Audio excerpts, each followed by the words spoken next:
BBC News, 12 de abril do ano de 2022, revela a riqueza, a fortuna secreta do círculo íntimo do oligarca, do círculo íntimo de Putin. 12 de abril do ano de 2022. Para quem não sabe o que significa oligarca, hoje a gente vai falar sobre a Rússia. Como que se tornou um país mais corrupto do mundo.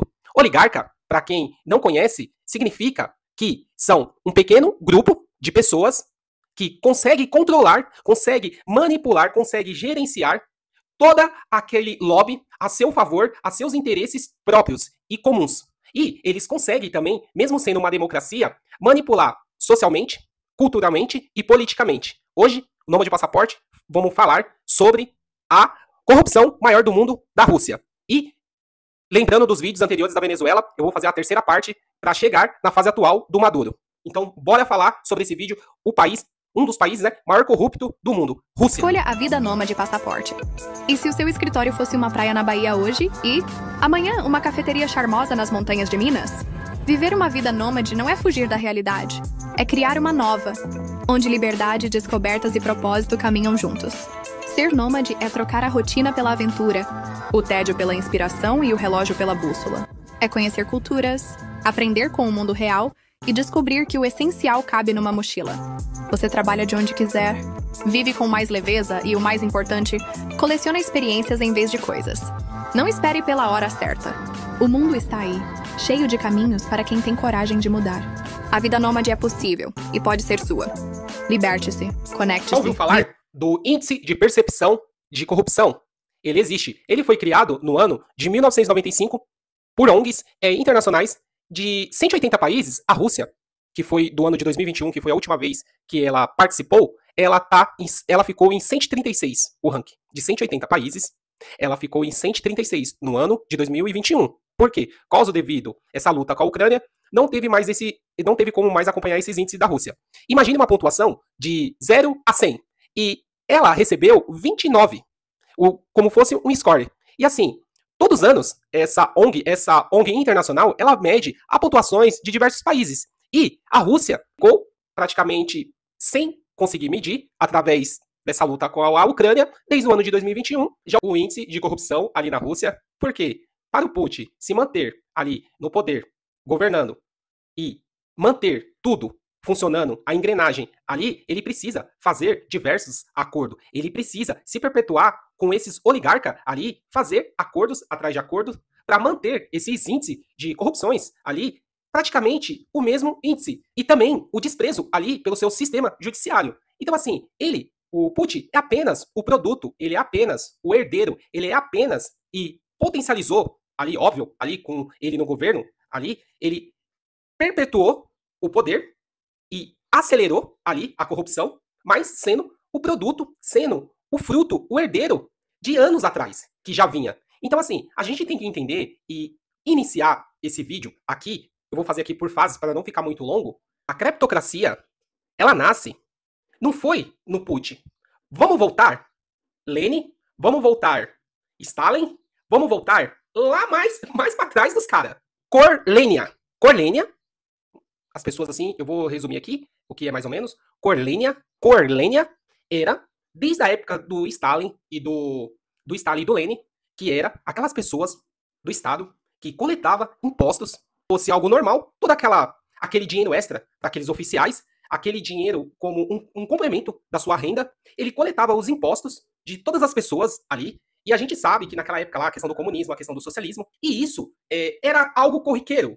Aquilo ali era algo normal. Era algo que, desde a época do Lenin e do Stalin, ali, aqueles governantes, aqueles pessoas do Estado ali, oficiais que tinham cargos públicos, achavam comum. E questão, até mesmo das leis, ali tentou uma pessoa unificar, deixar talvez menos Estado, deixar o Estado mais com rapidez, ser mais eficaz, que se tornou um homem ali na Rússia, Pedro Grande. Ele queria unificar, ele queria fazer leis mais rápidas, ele trabalhava ali no dia a dia. Não servia para ser eficaz o Estado. É aquela coisa, o Estado, ele coloca muita burocracia. Então, esse ato ali de corrupção ali vem desde os caras. Uma coisa que se enraizou, uma coisa que ali se permaneceu até hoje, uma coisa que permaneceu até nos dias de hoje. No período imperial ali, era algo comum para você complementar a renda, para você fazer uma renda extra, para você completar seu salário. E não era tão alto que nem nos dias de hoje. Ali, a renda daria por volta mais ou menos de 4, 5 vezes o seu salário para comprar as coisas naquela época. O sistema cor-lenha ficou corriqueiro, ficou sistêmico. Passou de geração para governante. Esse sistema cor-lenha permaneceu, era algo comum, era algo para complementar a sua renda, que todos aqueles pessoas que a gente tem que lembrar que aquele período, que era também um período, e isso ali estava ali na sua Constituição, no século X, no século XI, estava ali, fizeram as leis, essa coletagem de impostos e pegar uma parte para aquelas pessoas, né? Essas pessoas ali do Estado pegavam uma parte e passou, ficou tão bom, no caso, tentaram tirar, não conseguiram, né? Quando viram que era algo que era bom para o salário, conseguir ajudar as suas famílias ali, e ficou até nos dias de hoje. Então, assim, é uma coisa cultural, só que uma coisa cultural e ruim.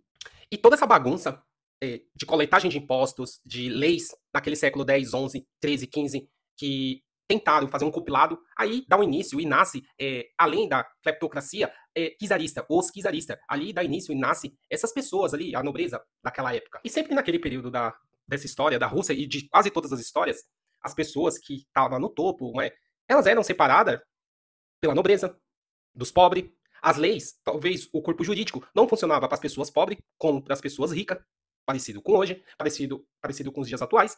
Então, se repete. Naquela época dos czaristas, naquela bagunça toda de leis, de classe, porque existiam as classes como a nobreza, existiam as classes pobres, que era dividido, que era 2 pesos e 2 medidas, como os dias de hoje, provavelmente, quem era rico da nobreza, as leis do corpo jurídico não funcionavam tão bem, aquelas pessoas que eram de classe alta, que era a nobreza, e nessa bagunça, fim da união das repúblicas socialistas e soviéticas, surgem esses oligarcas.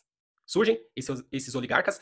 Depois, num vídeo, mais pra frente, eu coloco a questão como que Lenin chegou no poder, como Stalin chegou no poder, tá? Isso daqui a gente vamos ficar só nesse debate, senão, no caso aqui, vai fazer uma salada de fruta. Então, ali surgem os oligarcas, no fim, da URCC, ali. Muitas pessoas pensaram que ia surgir para ser melhor. Muitas pessoas pensaram que ia surgir para ser melhor para a população, mas não. E se você for ver no livros de história, nesse rompimento, nesse rompimento da URCC, da unificação das repúblicas socialistas soviéticas, foi o maior roubo e desvio de bilhões que teve ali da Rússia, aquele dinheiro do Ocidente, enviado para os Estados Unidos, enviado para a Europa, que onde que surge esses oligarcas riquíssimos ali e fazer um xadrez junto com os operadores do seu Estado. Então, assim, pessoas ligadas ao Estado, ali na coleta de impostos, sempre tiravam uma parte para eles, e ali permaneceu longos anos, longos séculos, que até nos dias atuais, e no rompimento da URCC, essas pessoas ricas ali, com aquele dinheiro desviado, que foi enviado para o Ocidente, para a Europa, para os Estados Unidos, iniciaram o seu jogo econômico e poder junto com o empresariado e montando diversas empresas ali e permanecendo o seu império financeiro em todos os países ocidentais. Depois a gente dá continuidade na questão do Estado mafioso, na questão do shadow economic. Então, depois a gente dá continuidade, vamos parar por aqui, do surgimento, do nascimento da cleptocracia, e vamos dar continuidade na questão do Estado mafioso, onde que aquelas pessoas, no fim da URCC, todas aquelas pessoas usurparam bilhões, que foi um dos maiores roubos de um país, e enviou aquele dinheiro para o Ocidente, Europa, para os Estados Unidos, e montaram grandes empresas mundiais. E a gente vai parar por aqui, e depois a gente faz uma parte 2, uma parte 3, e uma parte mais específica da questão do Lenin e do Stalin, tá? Deus abençoe.